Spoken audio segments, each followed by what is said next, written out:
Following is a production of Locked Up Sports.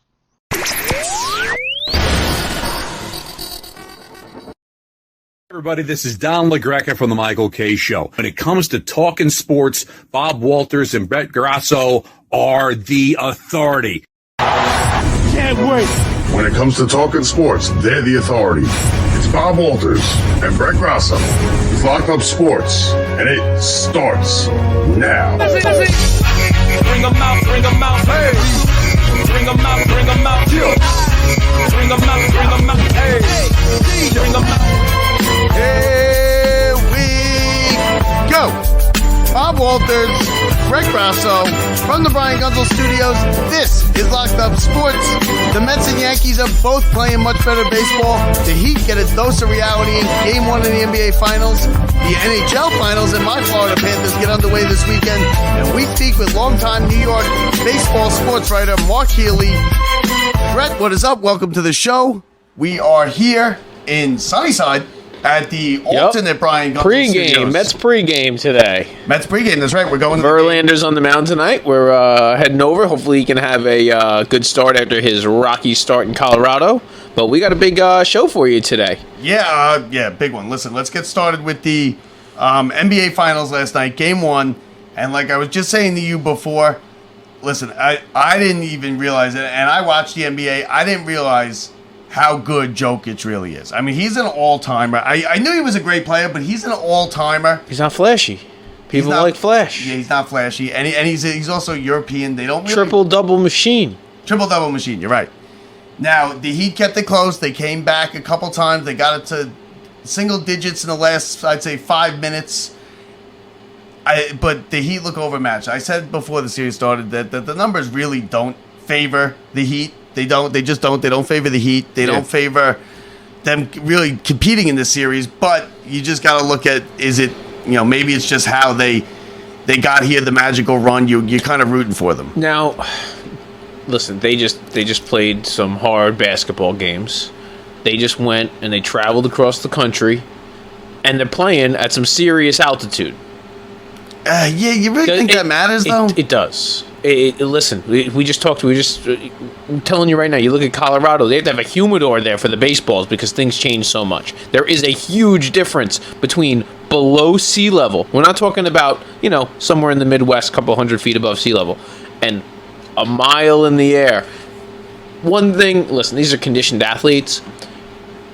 You're perfectly fine up until a certain point. It does take something out of you towards the end. Now, working with that much rest, being able to game plan from the Heat from day one, because they were up 3-0, so they game planned from the Heat for the last week plus. Yeah, you're right. They may, at one point, they probably backtracked after Game 6. They're like, all right, we should probably start looking at the Celtics. But it worked out for them. It worked out. And that always doesn't work that way. I think Game 2, I think the Heat got to get Game 2. I don't think you could go home in that 0-2 hole, even though the series don't start until, if someone loses a home game. But you go home in that 0-2 hole, and then all of a sudden now all the pressure's on Game 3. Yeah. I don't really see a path to the victory for the Heat here. But don't count them out. They made it this far. I really think that might have been a tough one, getting into the finals. Because they took Game 1 of both the Knicks series and the Celtics series. But at the same time, you look, the Nuggets haven't lost a Game 1 either. No, they haven't lost a Game 1 in any of these series, so it has something had to give. Yeah. And they were the home team. So the home team's supposed to win this game when you had such a long break. When you have the guy who was probably the 3-time MVP, even though he didn't win it this year, the guy probably should have won MVP this year. And he's proving that he is the MVP this year, even if he didn't win the title. I really believe that the Heat have a much more competitive game in Game 2. They really were not in this game, even if they brought it to single digits. It was you never got the feeling that the Heat could win the game. No, and even when they did have some opportunities too, but let me tell you, I've never seen so many shots just blank missed like Bam Adebayo in the middle. And honestly, Jimmy Butler to only have 13 points just isn't enough. You never seen so many shots missed? Did you watch? You didn't watch the Game 7? The Celtics were like 9 of 42. So bad. They were terrible in that Game 7. But that's the thing. A team like Miami, who has been playing such lights out basketball, to go from shooting like you were shooting to all of a sudden just not is that's not. I like it because in the NBA a lot of times in the beginning of the season you could basically say these 5 teams are the 5 teams that have a chance to win the title. Now you might even have mentioned Miami in that in the beginning of the season, but they're an 8 seed. They're the only Mid-season, you didn't. No, not at all. And they're only the second 8 seed to make the finals. Brett, do you know the only other one? The only 8 seed, the Knicks. Yeah, 99 Knicks. 99 Knicks. Allen Houston and company. God, you thought you had me. Yeah, I did that. And it was going to be bad, too. I was going to give you a hard time. That was great. I was going to give you a hard time. Glad. Saw that somewhere this week. And then my Florida Panthers play Saturday night. Big game. I'm all over that, as you said. Listen, I'm not betting against the Panthers, and I'm not betting for the Panthers because I'm rooting the Panthers. But I would say they have a better chance, obviously, than the Heat do, because not many people picked Las Vegas to be there either. And how about Las Vegas? Imagine being an expansion team in like 2 out of your first 4 years. You're in the Cup Finals. I feel like any underdog hockey team has a much better chance than any underdog basketball team. Because you could get a hot goalie and ride your hot goalie into the finals. And that's almost what the Panthers have done. They've got on Bobrovsky and he's taken them to the finals. But you can't do that in basketball. Basketball, it's a star league. You got Jokic. And don't get me wrong, the Heat have their star. Jimmy Butler is a superstar, and then playoff Jimmy Butler is that people have now come. It's 2 separate guys. I mean, he's unbelievable. But you can't just ride that horse into the ground. No. And you watch really fast where if you do that, yes, you can do that for a game. And I think the perfect example might be like Boston with Jason Tatum. You'd see you get one really flashy 50-point game out of the guy, and the other one he just stand in the corner and his feet could be glued to the court, and nothing would have happened. If his feet were glued to the court, maybe he doesn't twist his ankle and they win. Nah, maybe that's what happened. I mean, listen, new shoes, either way. Now, we had spoken, the Yankees, listen, the Yankees are playing better. The Yankees are now on track. They're within striking distance of the Rays. They're still, I believe, 6.5 out. Okay. So, they are here. I have it right here. They're 6 out. The Orioles are 4 out. And how about the Orioles, huh? Well, let's get back to the Yankees before we start getting into our Orioles wrap-up. The Yankees got something coming for them, so they're playing good ball with the pieces they got. But this weekend, I think it was June 1st, actually, Stanton called up. Donaldson called up. Okay. So Stanton. Listen. Well, I understand if he's healthy, right? If he's healthy and he stays on the field. If Tatum was healthy, the Celtics would be playing last night. I understand. Well, guess what? He's healthy today. Okay. And Stanton has proven when he's out there, the guy can crush some balls. Like, I love Stanton. Let me tell you, again, if he could play. Stanton's a guy I would want on my ball club, in my clubhouse. Well, yeah, he's a big-time home run hitter. He's making he's kind of electric. Like the guy when he's on there, and you're right. If that guy can play 140, 150 games a year without injury, I think that's your guy. Yeah, he's going to be a big spark to this ball club. You need him. They're playing better in their last. What is it? They have right here, right? They are. They're only 6-4. I feel like they were better because they went to Seattle. They won 2 out of 3. They lost 2 out of 3, I believe, to Baltimore. And Baltimore's good. You know what? Baltimore's good this year. You got to mention Baltimore because Baltimore's never good, except for the Jeffrey Mayer thing. Everyone was all over the Blue Jays. They think they are the AL East. The Rays are the first team to 40 wins. It's the only division with more than 2 teams with 30 wins. They have 4 teams with 30 wins. I'm sorry, 4 teams with 30 wins, 1 with 40 wins. So you got the Rays at 40, then the Orioles, Yankees, and Blue Jays, all with 30 wins.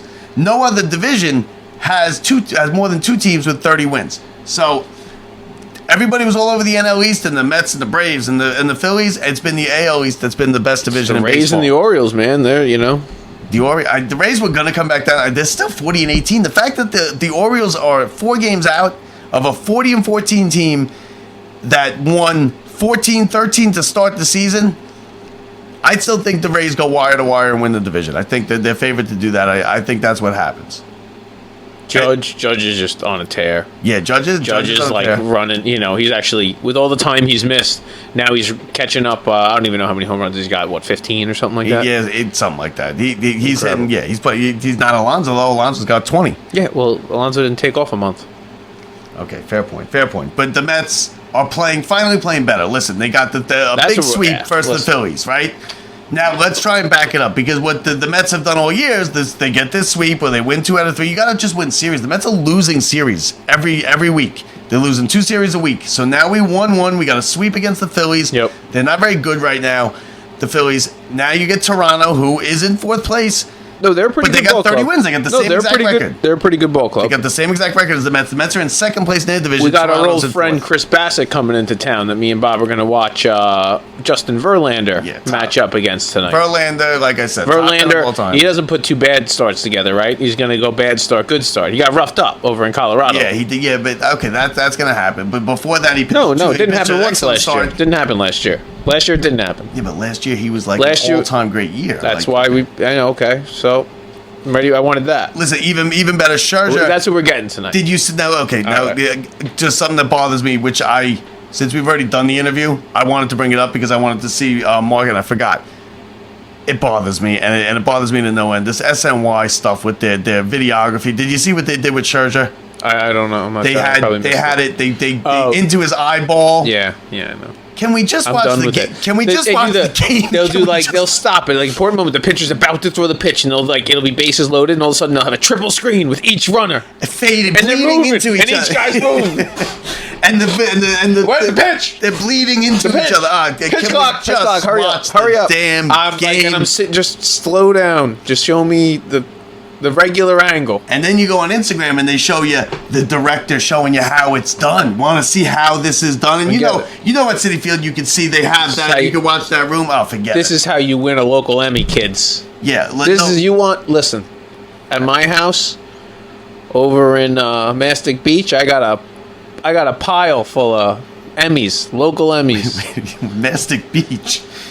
Did you move or something, or are you just trying to not to let people come to your house? guy. I'm the production guy. Oh, okay. Got to catch you on to what's going on around here.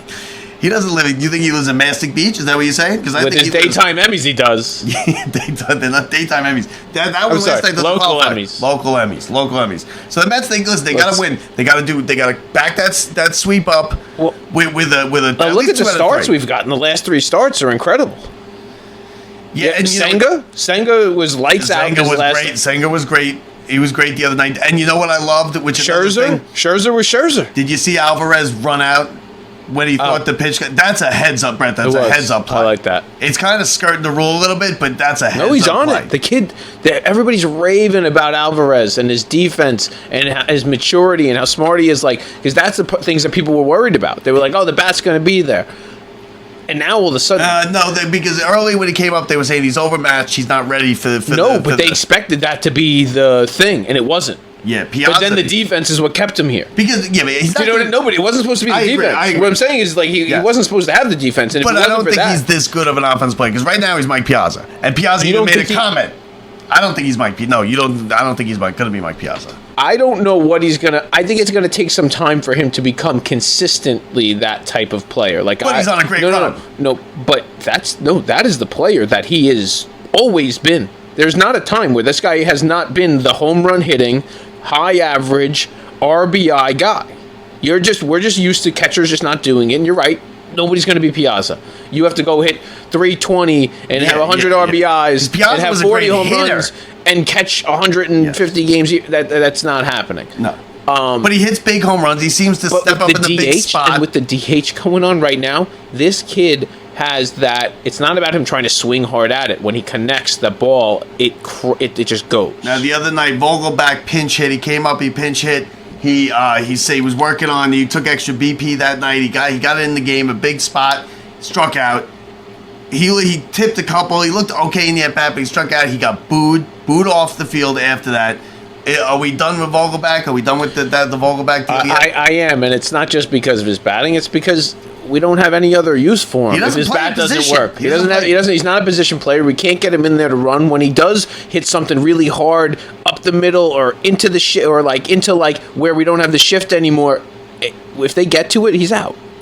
He's a pretty quick guy, but he is a liability on the base paths. You've mentioned it Clogs before. up the base paths. It's just he doesn't have any fit except for to be a big RBI guy that can hit homers and come through in the DH spot. He has not even come close to ever doing that once in a game He's this not year. a home run hitter. That's the thing. He looks like a home run hitter. You see but he's a gap-to-gap guy that's supposed to be RBI guy, and he's not doing any of that. Now he hits it in the gap, and it's a single. And since he hasn't been able to do that, or whatever he's all of a sudden went to, okay, but I'll try and take walks and be an on-base guy. So early in the year, he's like, got this on-base percentage. That's even if you're good at that and you're all of a sudden like having a good on-base percentage, it's not why you're here. So here's what he does. He walks, that's not why you're here. So he's a guy that walks, looks for a walk. And not even double play, ready? Yeah, you're right. He looks for a walk, which is the worst. Like even in Little League, don't be looking for a walk. Walks as good as a hit. He's that guy, okay? He gets on base and Tommy Pham comes in and pinch runs from him. And it's like, what are we doing? Get him out. Connor's extended he has me a little bit. He's hit a couple home runs this week. I'm not a huge fan of Connor. But okay, I can live with Connor. Yeah, but at least he's got a track record in the past where you look back and go, the guy we know he can hit. We're not just projecting a guy who we think we can get good value that can possibly hit, which is honestly what we got. We got a little ride out of Vogelbach last year, and it's not working out. And you know what? When you're a good ball club, you don't just hang around and see if it's going to continue to work out. You move on, you find somebody else. And you don't keep playing them and starting them. Those are guys that find their way to the back of the bench. Everybody else plays, and if by some chance someone gets hurt, you will find your way or in a big spot. And maybe you can help us out in that way because you're not helping us out in this way. Because what analytics is saying start Vogelbach? That's my big problem is it's not about having these guys on the roster. What's the stat that they use that says keep starting them? Vogelbach in there tonight. It's crazy because we keep starting them is the problem. It's not like if you look at these old Yankees teams that were really good, they have these guys who you love. Like they were not starting every day. They were the role players they knew their role. They played in the back of the bench. Now Vogelbach was told, you're coming in, you're a DH, you're gonna play versus every single righty that comes in, and they stuck with it. Right through the failure. Yeah, and they're not stopping. It's like they don't want to be proven wrong. They're like, no, we're going to stick to It's the one thing that's really getting me because we're on the edge. If you look at how many one-run ball games, how many games we've lost, 11, 10, 8, 9.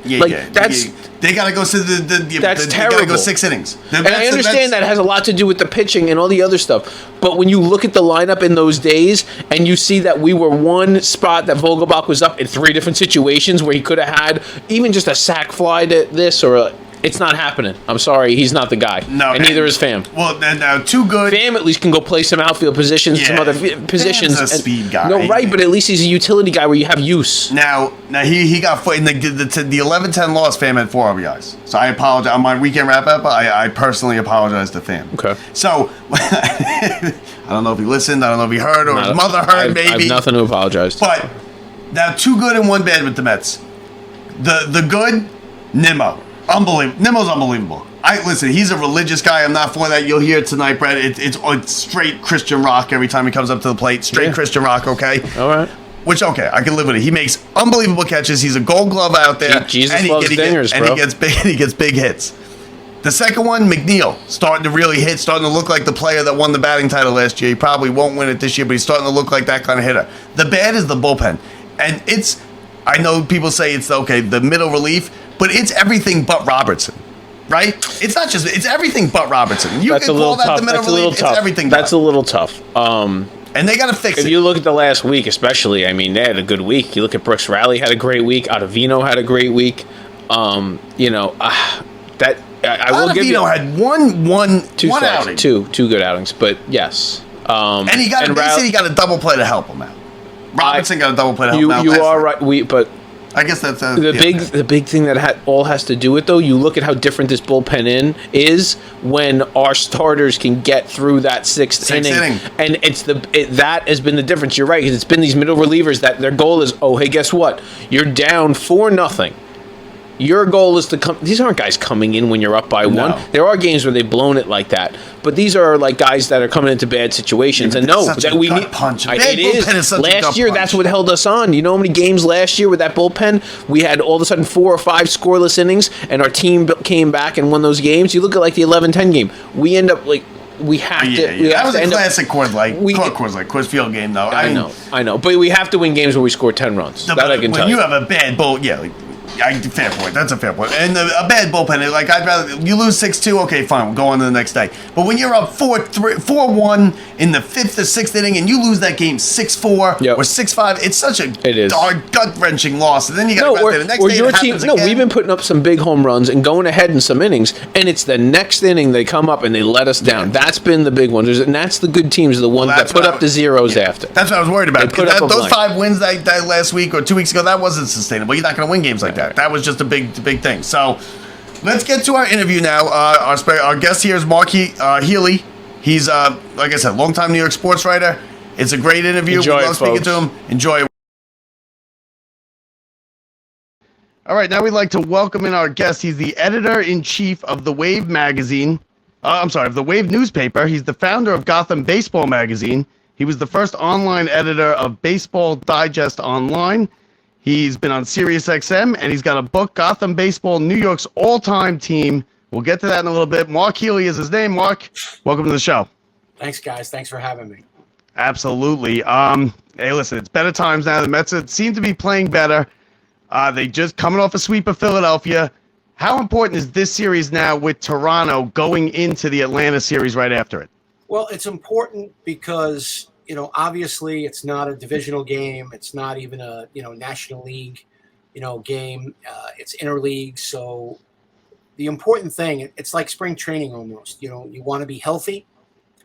You want the starters to, give them an opportunity to stay in the game. And obviously you want to win the games. You want to win the series just to keep the momentum going.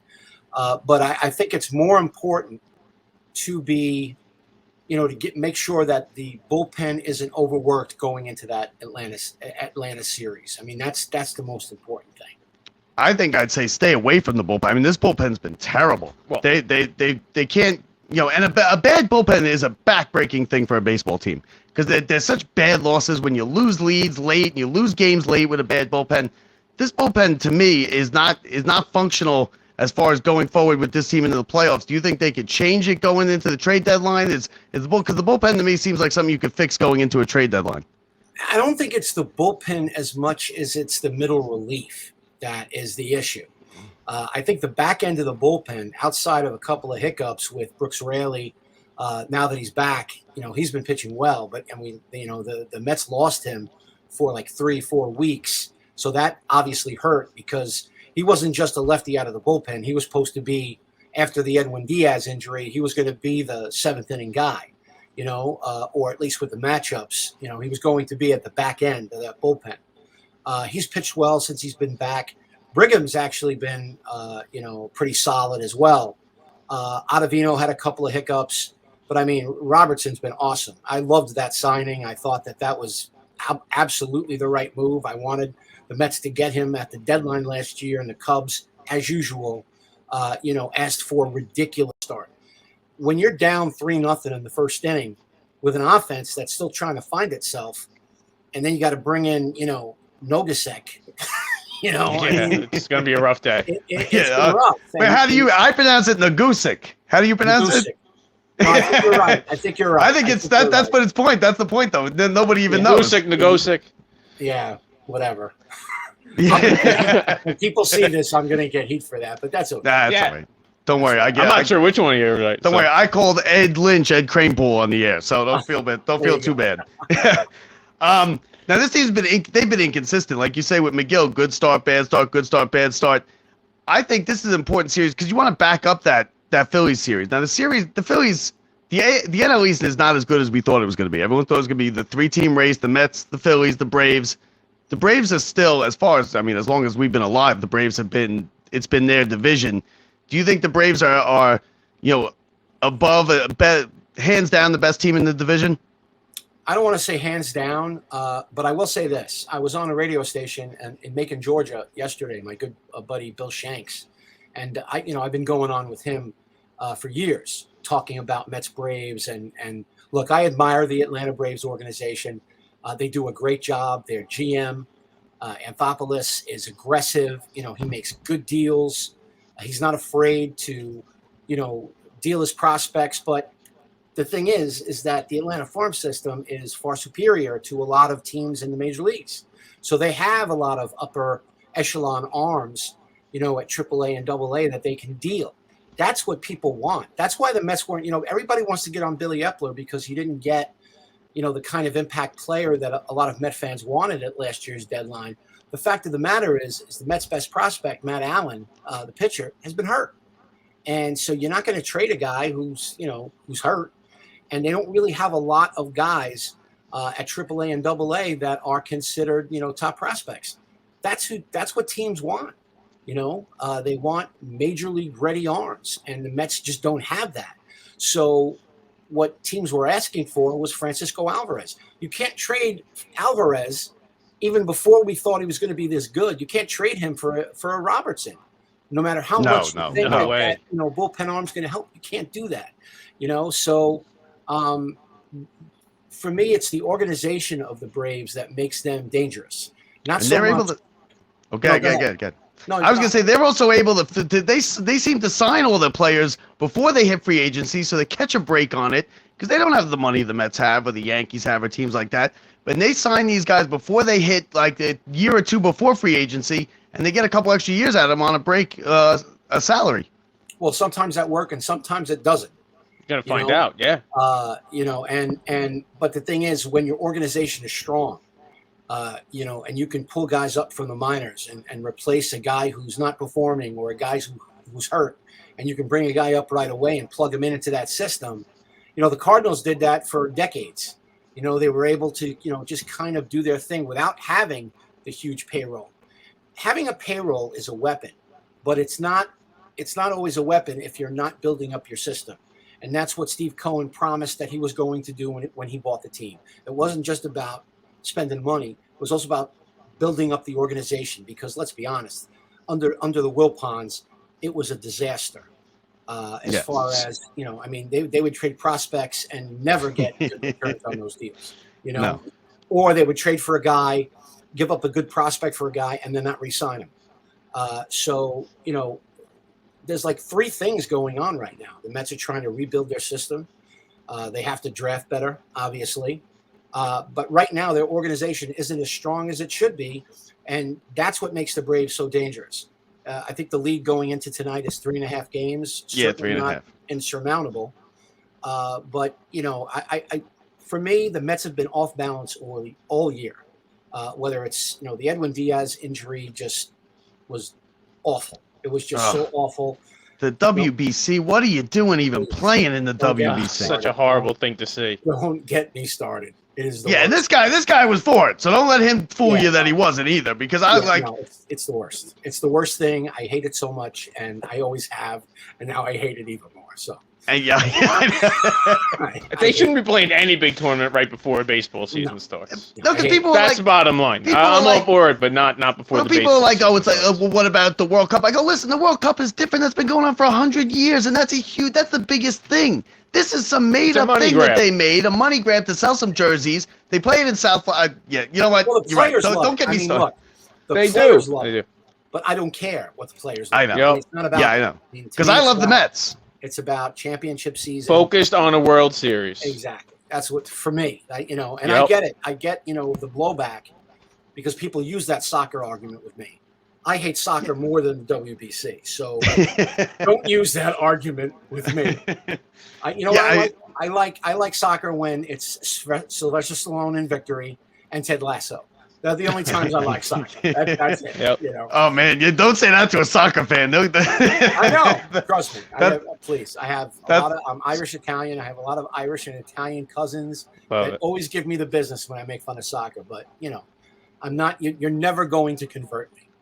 No. So getting back to these young guys, how do you think the Mets are utilizing Alvarez, Vientos, and Beatty in the lineup? And how do you think Buck? I'm not the happiest with him. Giving other people days off, letting them, give guys who I think shouldn't be in the lineup some nights. How do you feel?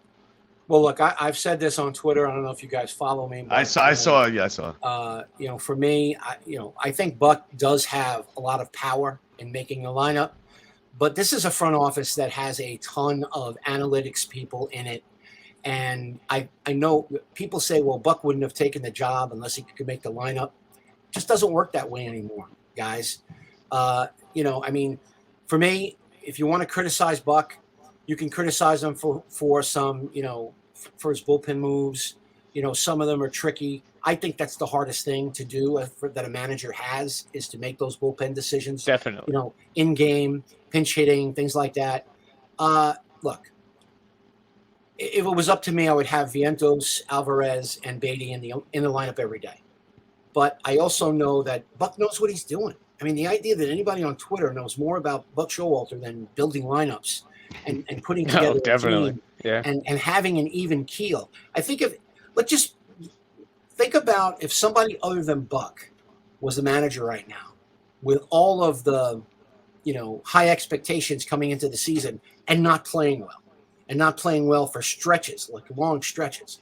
If you had a poor manager, or a manager didn't know how to deal with the media, it would be a disaster, Totally. And I think Buck is really kind of like he just takes things as they come. Look, I love Buck. I was so happy when they hired him. Oh, we all were. We all were. But I mean, I wouldn't blame much on Buck this season. I really think that with the injury to Verlander to start the season, the injury to Edwin Diaz, that would kill teams. You lose your ace, and let's be honest. I mean, I love Max Scherzer, but Verlander's the ace. I mean, he's just coming off. Verlander's top 10. Verlander's top 10 all time in my book. What do you think we're getting out of him? What do you think we're getting out of him tonight? He's been up and down. He just got beat up a little bit by the Rockies. I mean, giving up. That's Colorado, man. That place should be banned. It should be. It's so true. It's amazing. Then it's amazing how many runs are scored and how many hits and in the gap in that place. Do you think Buck doesn't trust? Do you think he doesn't trust the kids? No, I don't believe that. I mean, I've covered Buck many years. If you talk to any young player that's ever played for Buck, they'll all tell you we love the guy. It's something happened recently. I think the Mark Canha. I don't know if he spoke to the Athletic or I forget who he spoke to. But he was talking about that. He was talking about the way that Buck, does the lineups and deals with all the players, and he deals with everybody like they're adults. And and let's be honest, if the young guys weren't happy, they'd probably be saying something, and there would be a lot of chatter. There would be a lot of anonymous sources say, or one Met said. There'd be a lot of that, and you haven't heard any of that. The only people who complain about it are the fans, and look, and they're right. They want to see the kids play, especially, it's frustrating to watch Vogelbach, who I think his bat should be like twice as long because he has like these little short arms, and he never swings the bat. And he doesn't swing anymore. And he clogs up the bases, and he's, I think they're playing him a lot because they're looking to see, is it going to be worth, holding on to this guy for the second half? I really think that's why he's playing so much. Yeah, I think so. Yeah, here's your answer. No. Now, come on, I answered that right there. I mean, Dallas Green could have got that one right. One. What did you think about? What did you think about? And who do you think it was the unnamed player that made the comment about Stroman last week? I'm not going to say. I don't know. You got somebody. You got somebody in your head, don't you? I don't know. I have some guys in my head that might have said that, but you know what? Look, he's not a Met anymore. When he was a Met, if you take away the me stuff with Stroman, when he pitched for the Mets, he led the league. He led the team in innings. He was the most consistent starter that year. He really was. And, I wouldn't have signed him to what he was asking for. I was happy to see him go to the Cubs because I hate the Cubs almost as much as I hate soccer. Yeah, that's your age. That's your age because we hate the Braves. Well, I hate the Braves too, but I admire them. I hate the Cubs because I hate the Cubs. I mean, I hate the Cubs like I hate the Flyers. I mean, that's real hate. It's like going back to the 80s, man. He's like a Ty Domi, right? He's like a Ty Domi type of player. You love him when he's on your team because he's taunting the other team, but you hate him when he's not on your team. Yep. Well, I didn't. When he's winning. Yeah, but you know what? That's the other thing too. I mean, I defended him sometimes. I don't have to defend him anymore. To me, it's about what you do on the field, and if your teammates support you, which they did it. Outwardly, when he was a Met, they supported the guy. He's got a little Kyrie in him. It works when you're winning. It doesn't work when you're not. Well, unlike Kyrie, he showed up every day ready to pitch. He worked hard. Off season too. To me, that's the thing. And I've talked to a lot of former players, and they like, I don't like some of the stuff that he says, but he shows up, and that's half the battle. Yeah. Is Brandon Nimmo the most underrated player in the National League? I don't think he's underrated anymore, but he is awesome. I love the guy. He's a Gold Glove center fielder this year. And I loved, I went back because I remember when the Mets were thinking about, or at least the fans wanted George Springer. And I think the the Mets were interested in Springer too. And I had tweeted, I said, look, obviously Springer could be a really good player for the Mets, but I'm very happy with number 9. He's my guy. And when people came at me and they were saying, well, he's a terrible center fielder, I said, look, this guy works harder than anybody on the team. And if he could figure out a way to get his speed and figure out the angles in center field and just work hard, he's going to be fine. Yep. And I remember I got murdered. It was like for 2 weeks, and I go back and I look at the thread and it's like, how do you not root for this guy? How do you not, feel comfortable with this? He's homegrown. He hustles. He's got a great, ability to draw walks, to get on base. He's got a little pop. I mean, energy. That guy's energy is just, that brings everything to that clubhouse, I think. Yeah, he's old school. He's awesome. He's old school. My wife's been dying for a jersey, for a Brandon Nimmo jersey. I get in trouble every time he was waiting for the contract. Every time, like the other night when he robbed the home run, she's like, "Where's my Nimmo jersey?" I'm like, you know what? I wish it just went out at this point. I would go for the extra home run. But now, do you think with Connor, who's like a Vogelback type, everybody was killing him, 3 days ago, 2 swings, and now all of a sudden he's Babe Ruth, and we're ready to go with him. Connor, to me, Connor's got to go. I think he's not really a good hitter, and he can run into one every once in a while, and he hit a couple big home runs this week. Totally disagree. But I'm not a big Connor fan. What do you guys think? Brett, you disagree, but yeah. What do you think, Mark? Well, I love him. Really? Yeah, I do. He's a professional hitter. He's a professional. It's an excellent point. He is. But the thing about him is he's the kind of guy that, he is a professional hitter. I mean, I don't know if you ever hear Keith Hernandez talk about, I know he's had a very tough start to the season, but, he's the kind of guy that you want on your ball club. That doesn't mean I don't want the Mets to go out and get another bat. It doesn't mean that, if Canna had to go and be a bench player that that he wouldn't produce. Because I think if the Mets went out and got a guy to play left field every day or they got a guy who could play left field and right field, and they gave Marte a couple of days off, and they gave Canna a couple of days off, I think it would help both of those guys. Yep. But I'm comfortable with him because I know that in the second half of the season, the second half of the season, he's going to be a lot better. And you see he's starting to get more, comfortable with the pitch clock. I think that is one of the things that a lot of the veteran players are adjusting to.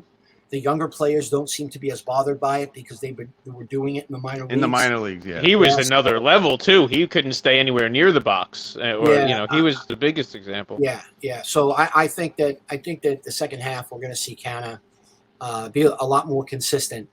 Maybe not power-wise, but certainly I do think he is a guy that you can count on. But that wouldn't preclude me from pushing for the Mets to get, a bat. I mean, you think he's like, because me, I'm a big McNeil guy.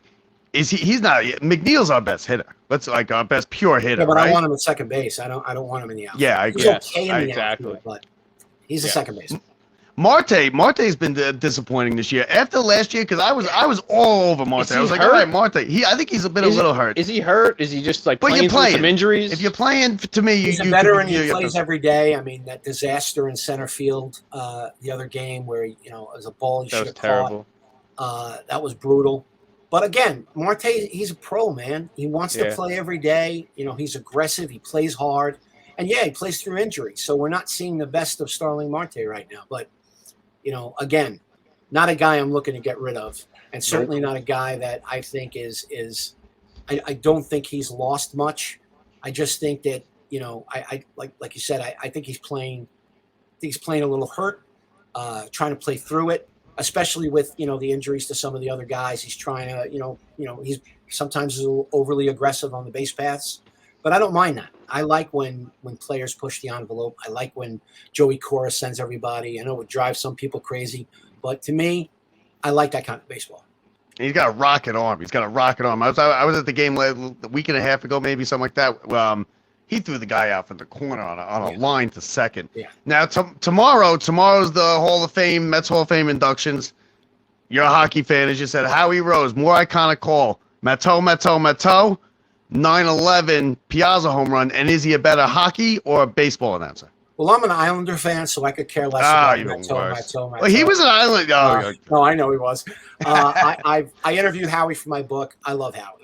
I love it, yeah. When I interviewed Howie years ago, I interviewed Howie for Mets Inside Pitch magazine, which I used to write for.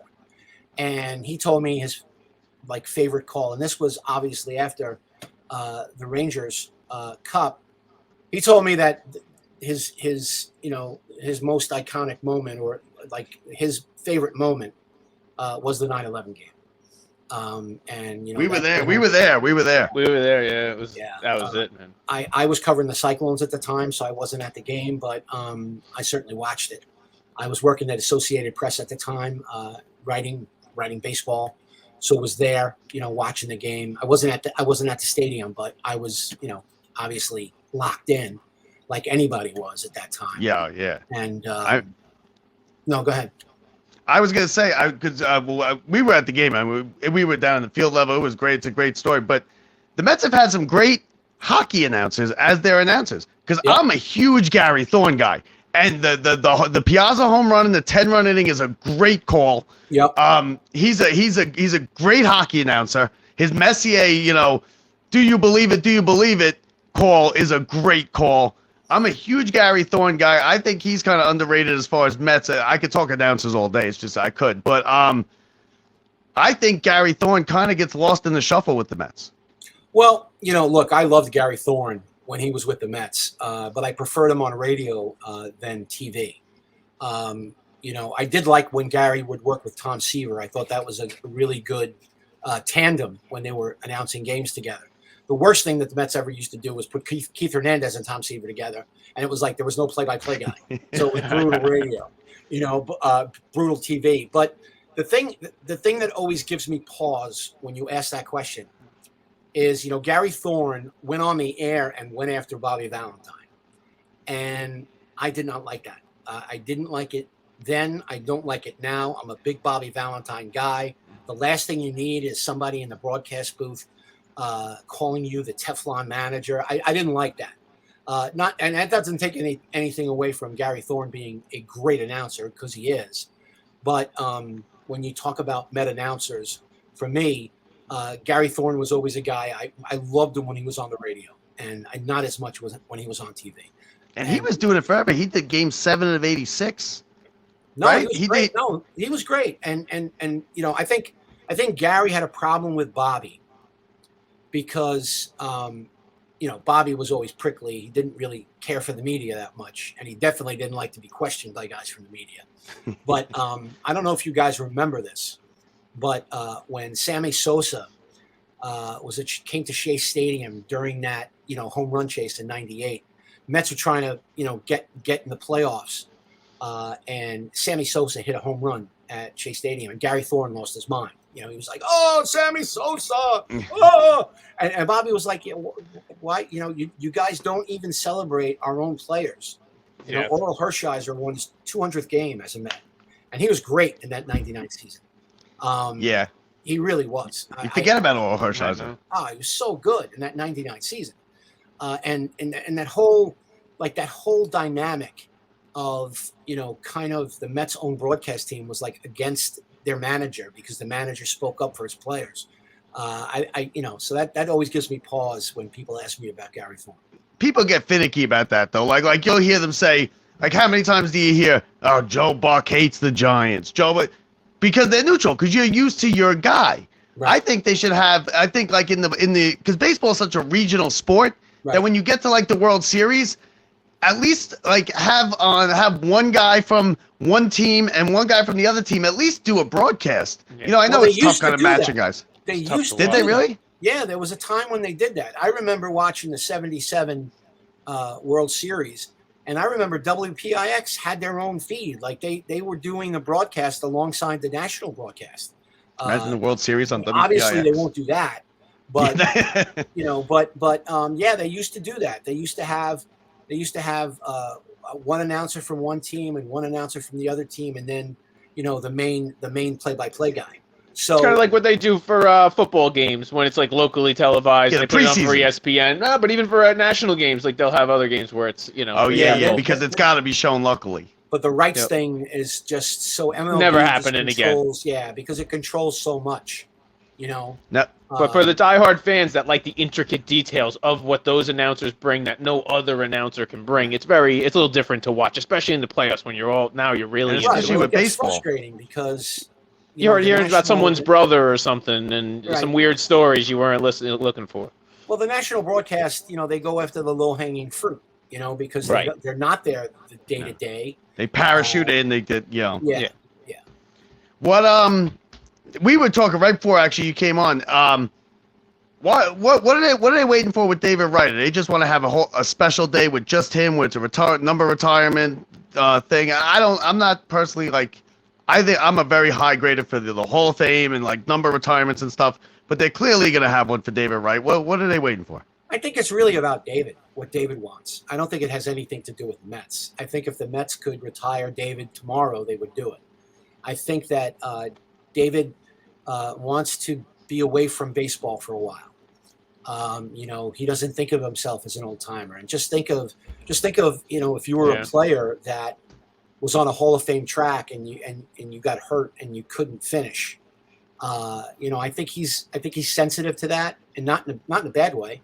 And like I love David Wright. If you read my book on my chapter with David Wright, I am a David Wright guy. Okay, I started covering him when he was in the minors, and we're not friends or anything like that, but I have a very high regard for David, and I think at the end of the day, maybe in the next couple of years, you'll have David Wright Day. He'll get his number. It's not about the Mets. I think it's more about Gary Cohen and the ownership just respecting David's wishes that he doesn't really want to be involved right now. Yeah, because you don't see him around or anything. So who do you think should be going in that's not in? Who's the next guy? That's a good question. I think Hojo's great. Hojo, I can't believe Hojo. Hojo should definitely be in there. I don't have a problem with anybody they've put in. I got to think about that, because there's always guys that I feel that have been underrepresented. I have to think about that. I don't know. I don't have anybody off the top of my head. Yeah, I don't either. You guys have somebody off the top of your head? I was actually mine, and you guys are probably gonna laugh at it, but I always liked him. He was I was gonna say Todd Hundley, but he's a steroid guy, right? Yeah, Todd Hundley's not a bad, but not a that's bad. the But reason. I mean, yeah, He shouldn't be in the Hall of Fame. he's not a Mets Hall of Famer. He's not. I can't in one sentence. I love Todd. what Yeah. about Bobby Valentine? Come on, Bobby we all V, love Bobby V. Valentine. Yeah, that's never. I know exactly who should go in now that I thought about it. Nelson Doubleday should be the next guy. That goes Okay. Of course. Yeah. Yeah, That's the I guy. mean, yeah, you're right. Now that I can't in one. He's the Yeah, guy. yeah. No, he's I the can't guy. in one sentence say that I'm a tough grader and then be like, well, Todd Hundley. yeah. It was one summer in the middle of your childhood. No, Yeah. I was there No, when but he broke the record. Look, I like He- Todd he- a lot. I do. He's a good dude. But his Met career was just weird. Those were Yeah. bad teams. Those were bad Yeah, teams. but he was a bad player for a lot of them. And Yeah. Yeah, he's you're right. You're 20 right. hitter with no power, and then all of a sudden, he breaks Campanella's record. So, Yeah, well, I wonder what turned what into a happened there. bodybuilder. Yeah. Yeah. All right. So now, quickly, because like I said, we're going to the game. We'll let you go start your weekend. About your book, the best New York team. Now, Right. which ones did you agonize over the most? And my question, I started putting together a team a couple nights ago, and I didn't see I was putting together like 5 starting pitchers in a bullpen. I was struggling over Andy Pettitte because I think he was a great big game pitcher. He was always there for the Yankees. I wasn't sure on who to put him there, and I was having trouble with the relievers as well. I had the way that I did it was I picked 5 starting pitchers, and again, my pool wasn't just Mets and Yankees. it was Mets, Dodgers and Yankees, Giants too. Brooklyn Yeah. Dodgers and New York Giants. So, I mean, I'm not taking Andy Pettitte over Carl Hubble. No, or Koufax, or I'm not. Yeah, well, Koufax didn't make the team because he was only in Brooklyn for a few years, and he wasn't Sandy Koufax until he got to L.A. So Yeah, that's true. you can't really, I mean, who were your five pitchers? Because I thought Koufax. My five pitchers were Tom Seaver, Christy Mathewson, Whitey Ford, Carl Hubble, and Dazzy Vance. Dazzy Vance was with the Brooklyn Dodgers, and again, people were like, "Who?" And if you read the chapter, I read that. That was interesting. The guy was so dominant and such a great story for terrible teams. And when I looked at all the numbers and I crunched all the numbers, I would have loved to have put Dwight Good on there. I would have loved to have put David Cone. David Cone, and Dwight pitched for both teams. Great stories. But if you're not putting Koufax, you can't put Gooden for that reason. If you're not putting Koufax for that reason, you can't put Gooden for that, because Gooden only had. But Koufax was never elite when he was with Brooklyn. Gooden was. I mean, Gooden had. I mean, even some of Gooden's years that weren't like 88. I mean, 88 was a great season for Gooden, and no one ever talks about it.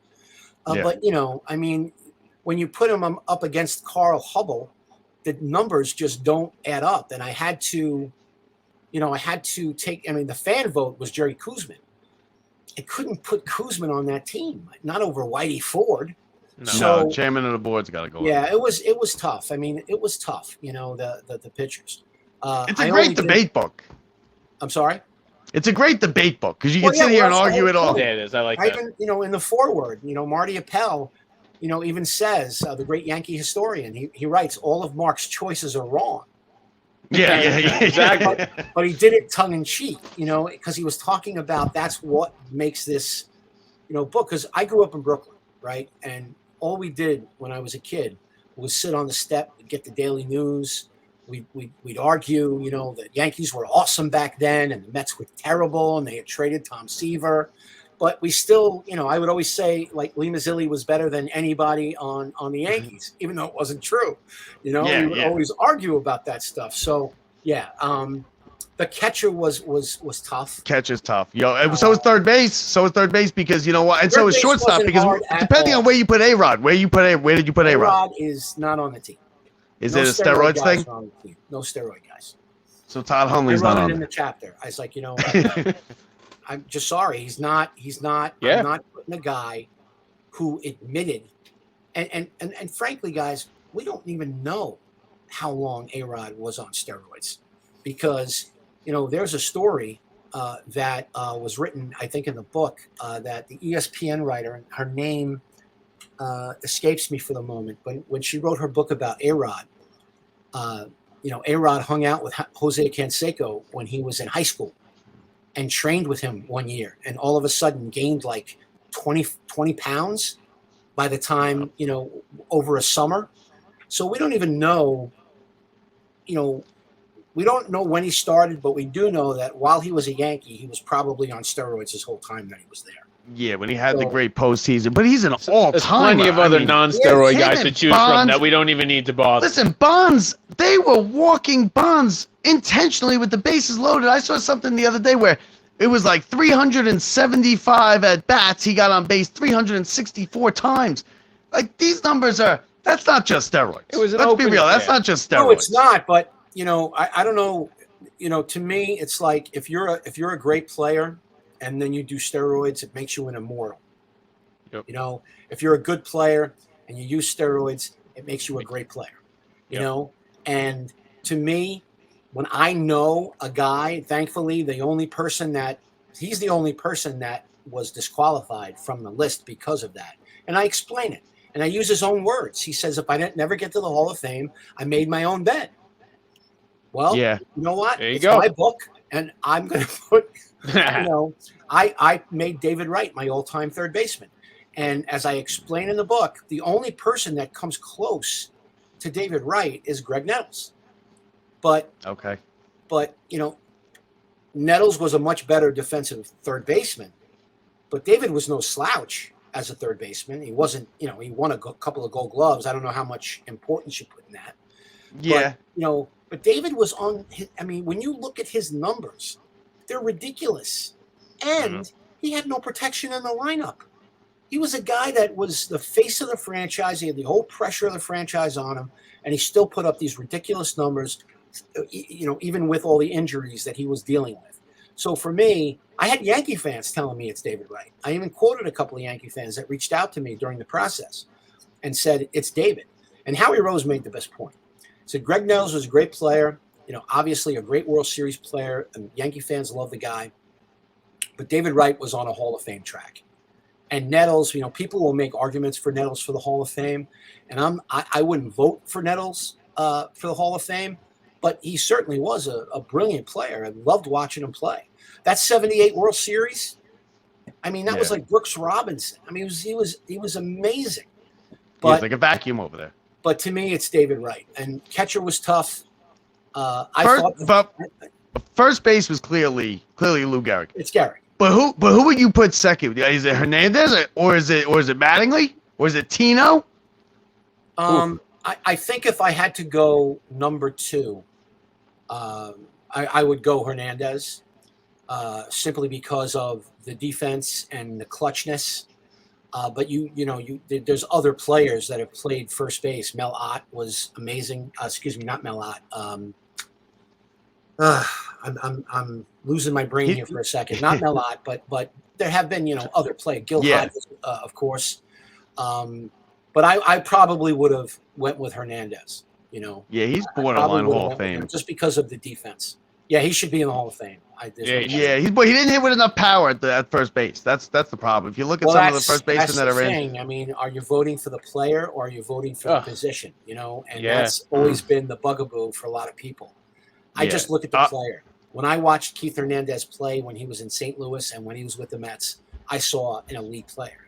And to me, that's what you make the vote on. It's not the whole of statistical achievement. Yeah. With the batting titles and the MVP and the World Series, the guy just. I do as an eye test. If I look at you, either you're a Hall of Famer or you're not. Golden Gloves, this is crazy. You know Hall of Famers. You look at them and he's a Hall of Famer. He's got everything stacked you could possibly do, and you can't make it. Are the Oakland A's going to lose more games than the 62 Mets? No. Nope. They're catching on a little bit. They have 10 wins or 11 wins. That's it. They're catching on. They beat the Braves the other night. I have a feeling that they won't. I have a feeling that they'll win 25, 30 games. Oh, God. Well, look, they're analytics driven. They're not going to stand pat and just play guys and lose. They obviously want to get some fans in there. Oakland, and every time I try to make a pronouncement like so-and-so is going to be the best or so-and-so is going to be the worst, it always comes back to bite me in the ass. I'd rather be wrong by hedging my bets when it comes to that. I'm not a gambler. You don't got to talk to me about jinx and stuff, all right? So I'm Lou Gehrig and you're like, Jeremy Burnitz down here when it comes to jinx and stuff. No, ask this guy over there, Yeah, let's not bring up any predictions for the game tonight. Put it that way. I want to enjoy myself. But all right, so hey, listen, Mark, thanks for joining us. Thank you so much. We really enjoyed that. Yeah, it was a great talk. The name of the book is Gotham Baseball, New York's all-time team. He's the editor-in-chief of the Wave newspaper. Mark, thanks for giving us a couple minutes here. That was great. Thanks, guys. I really appreciate it. All right, so how about that? Mark Healey, great job, Brett. That was even better than I thought it was going to be. You think that's great? How about this Welcome back. Our appearance, our locked up sports queen. She's sleeping through the show. Miss Bethany Hope. Bethany Hope, locked up sports. Mets good luck charm. Getting ready for Verlander's start tonight. Yeah, she sleeps. She sleeps a lot, but she sleeps and she poops a lot, but she is a good luck charm for the Mets. Good looking too. This is my daughter. What a cutie. Bethany Hope. Brett, we gotta hand her over to mommy. Yep. Right, mommy, you gonna take her? Come take her, mommy. All right. All right. Cutie. Mommy. All right. Congratulations. I made that, Brett. What a cute baby. Unbelievable. So, time for us to go to the Mets game. Come on. Everything. Sports, babies. There's nothing else you could possibly need this week. Is there anything better? Yeah. I don't even know. We got a cat right here, You almost got in on the show, too. Did you hear a drop in the middle of the show? Something get knocked off? That was the cat because we were like, we only don't have time for you today. Yeah. Baby day. Maybe when you have a baby. All right. So Brett wants to sit in traffic and drive to the Mets We're going game. to the I Mets want to take game. the train. Yeah, well, I'm driving home after. It's so. like we're gonna take 45 minutes to go a mile and a half. So okay, so that's it. Air So again, conditioning. thank you again, Mark Healey. Pick up his book. I'm not done with it, but I am reading it. I'm in the middle of it. It is Gotham Baseball, New York's all-time team. You're gonna disagree with a lot of it. You're gonna agree with a lot of it. It's great. Brett, that's it, right? Let's go Panthers. Let's go Mets. We will see you guys on next week. I will talk to you on Monday. Perfect game from Verlander tonight. You heard it here first. For Brett Grasso, I'm Bob Walters. See ya.